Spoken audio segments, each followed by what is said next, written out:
Tense की श्रृंखला का चौथा और प्रेजेंट या यूं कहें वर्तमान काल का आखिरी भाग लेकर आपके सामने है। पूर्व तीन भागों को आपका जो प्यार मिला है या यूं कहें असीम प्यार मिला है, उसे देखते हुए मैं यह चौथा पार्ट आपके सामने प्रस्तुत कर मेरी ओर से शुक्रिया अदा करने का प्रयास कर रहा हूँ। हर एक व्यूअर को धन्यवाद देना चाहूँगा। आपने बिना स्किप किए पूरे वीडियो ना केवल देखे बल्कि लाइक, शेयर और सब्सक्राइब भी किए हैं।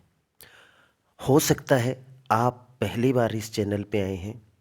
आपका तहे दिल से स्वागत है और आपसे उम्मीद है आप भी चैनल को लाइक, शेयर और सब्सक्राइब करेंगे। तो सीधे चलते हैं आज के टेंस पे। आज का टेंस है प्रेजेंट परफेक्ट कंटिन्यूअस टेंस। यह चौथा पार्ट है। प्रेजेंट परफेक्ट कंटिन्यूअस टेंस की बातें करते हैं।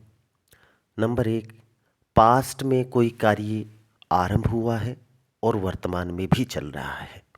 जब कार्य वर्तमान में चल रहा है, इसके लिए दो टेंस है, प्रेजेंट परफेक्ट कंटिन्यूअस टेंस, और इससे पहले हमने पढ़ा है दूसरे पार्ट में प्रेजेंट कंटिन्यूअस टेंस।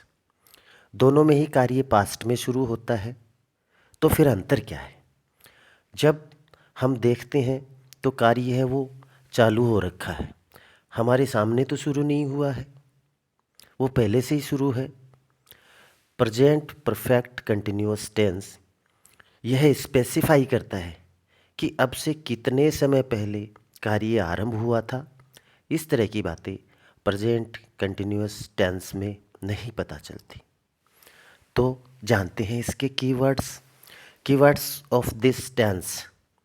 लेटली और रिसेंटली, ये हमें अखबार, मैगजीन या हमारी बुक्स में मिलते हैं, जिनको देख के हम पता लगा सकते हैं कि ये वाकई प्रेजेंट परफेक्ट कंटिन्यूअस टेंस के हैं। इसके अलावा हेल्पिंग वर्ब भी हमारी मदद करती है किसी टेंस को ज्ञात करने के लिए। हैज और हैव के साथ बीन का प्रयोग किया जाता है, अर्थात हैज बीन और हैव बीन इस टेंस की हेल्पिंग वर्ब है। मुख्य क्रिया या मेन वर्ब कहें तो उसमें आईएनजी का प्रयोग किया जाता है। आईएनजी कंटिन्यूटी को शो करती है। टाइम के लिए सिंस और फॉर का प्रयोग किया जाता है। Since for point of the time and for the period of time के लिए काम में लिए जाते हैं।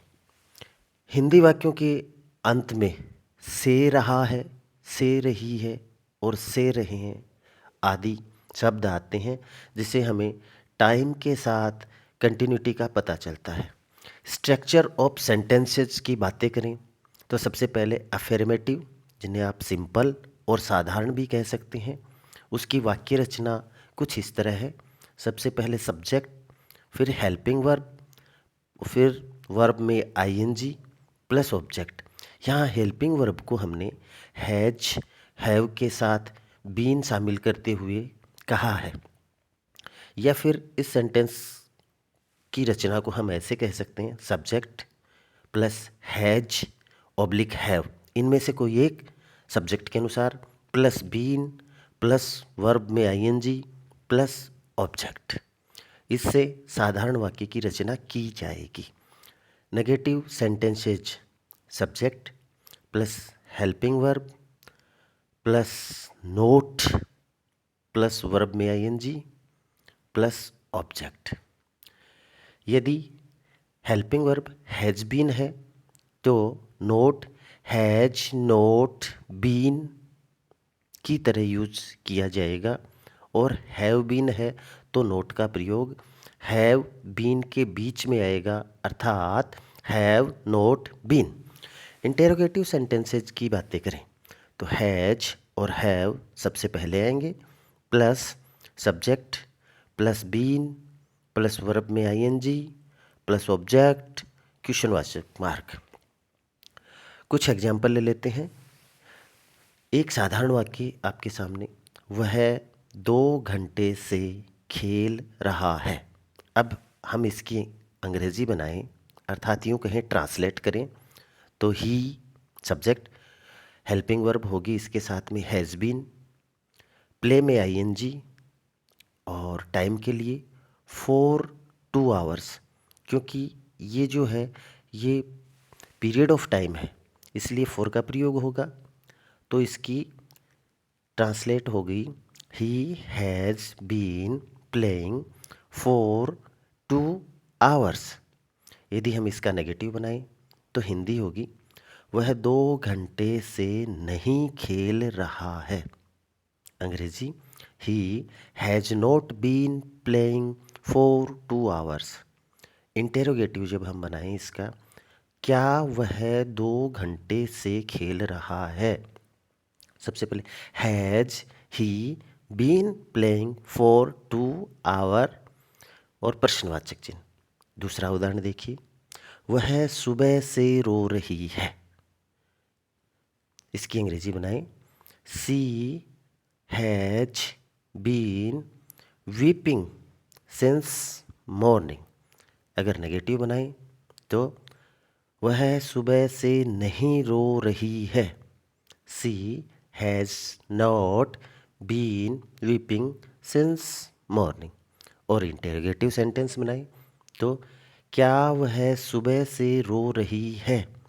Has she been weeping since morning question mark. अन्य उदाहरण, मैं वर्षों से फ्रेंच सीखने का प्रयास कर रहा हूँ। आई हैव, आई के साथ हैव होगा, I have been trying to learn French 4 years। यहाँ वर्षों से है इसलिए 4 का प्रयोग हो गया। 4 years कौन से वर्ष हैं ये स्पेसिफाई नहीं हो रहे हैं, लेकिन वर्षों से प्रयास हो रहा है इसलिए 4 years होगा। मैं वर्षों से फ्रेंच सीखने का प्रयास नहीं कर रहा हूँ। नकारात्मक या नेगेटिव सेंटेंस, इसका ट्रांसलेट होगा I have not been trying to learn French 4 years। Interrogative sentence, क्या मैं वर्षों से फ्रेंच सीखने का प्रयास कर रहा हूँ। Have I been trying to learn French 4 years। पूरा वीडियो देखने के लिए आपका बहुत बहुत धन्यवाद। मुझे उम्मीद है ये आपको अच्छे से समझ में आ गया होगा। अब हम आपके सामने प्रस्तुत कर रहे हैं प्रैक्टिस एक्सरसाइज।